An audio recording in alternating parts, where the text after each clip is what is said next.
what's going on, guys?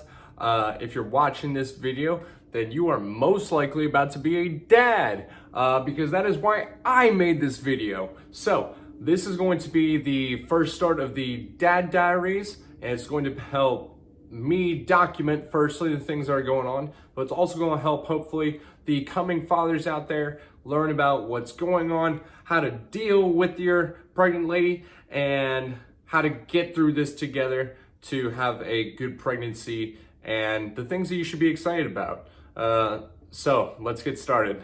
Like I said, you're probably watching this video because you're having a baby or you're either intending on having a baby soon.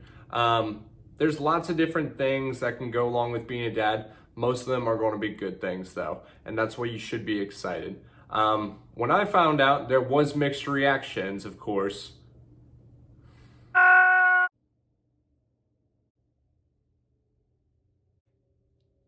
And those are all going to be normal reactions to having a baby, whether it's planned or whether it's unplanned. There's going to be a whole wide range of nervousness and excitedness. Now, if you're like me, you didn't really know too much about what goes into having a baby besides what goes into making the baby.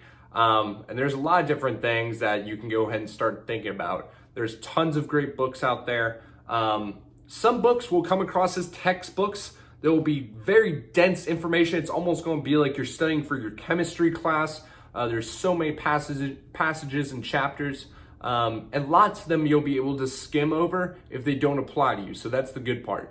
Another good thing is that there are very humorous books out there, very well written, easy to read, communicating the problems and how to deal with the things that you'll come across during your pregnancy. And so I'll definitely be sure to point out a couple books that are going in my collection as well to share. So the first thing I would say is you're going to need to find a doctor. You're going to need to make sure everything is going medically okay with this baby.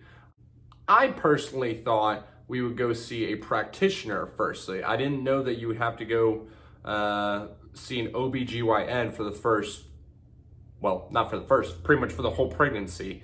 So that was news to me, because we planned a whole visit to go see a practitioner. Was told like, I'm not really here for this yet, so why don't you go schedule with an OBGYN? And that's what we did. So save yourself a step. You will need an OBGYN for the first part of the pregnancy, for all the ultrasounds and stuff like that.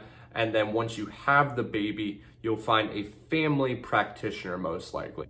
So go ahead and plan that out. The second thing is obviously start to figure out when you're going to tell the most important people to you and how you're going to tell the most important people to you.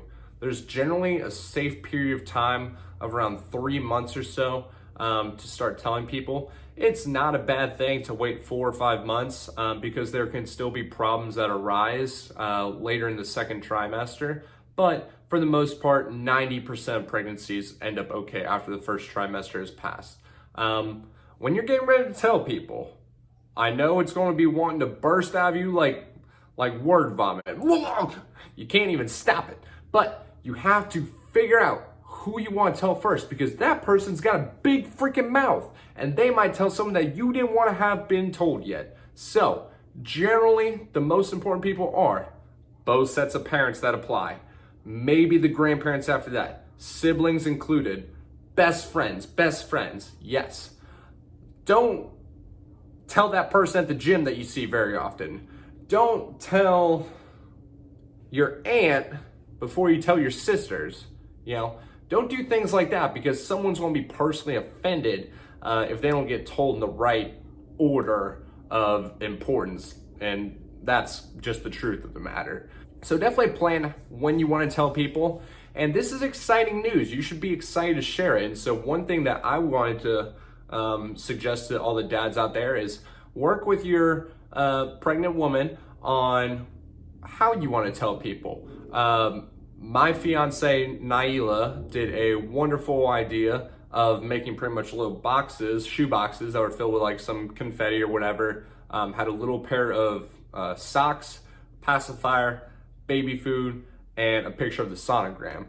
And so we met with everyone, in person and said, we have something to give you. They opened it up and you get to see their reaction rather than just blurting out the news. And that was just a fun way to do it. Obviously, everyone's got different relationships, but for us, that was kind of a good way to open up to them news that they might not be as accepting of the first time they hear it. And so it's a good icebreaker. And it was also just fun to do. It's something that brings you guys a little bit closer together. Once you get to start telling people, that's when you can figure out how you're going to want to post it and everything. Generally, you're going to want to do a big social media post, and that way you just get the rest of the word out there. People will find out as time goes on, but other than that, those are some of the most fun things that we've gotten to do so far. The doctor's visits are exciting in the most part. Hearing the heartbeat is incredible. The medical technology that's out there at this point is literally astounding. We're getting the 3D ultrasound done soon, as well as the gender, and we're going to do some kind of reveal party. So, like I said, this is going to be the first episode of many for the Dad Diaries, but I hope this helps people in some sense to get their footing that things are going to be okay. You're having a kid for a reason, whether you believe in God, whether you believe that things just happen for a reason. This is happening in your life, and it's a great thing. So be excited about it. Don't be scared. Take that nervousness and push it towards excitement. And like I said, just take it one day at a time. Be nice, be thoughtful for that person that's carrying your baby, and make her process as easy as possible. And we're going to get into a lot more tips on how to do that as well. So, like I said, stay tuned for the next episode, and congratulations on being a daddy!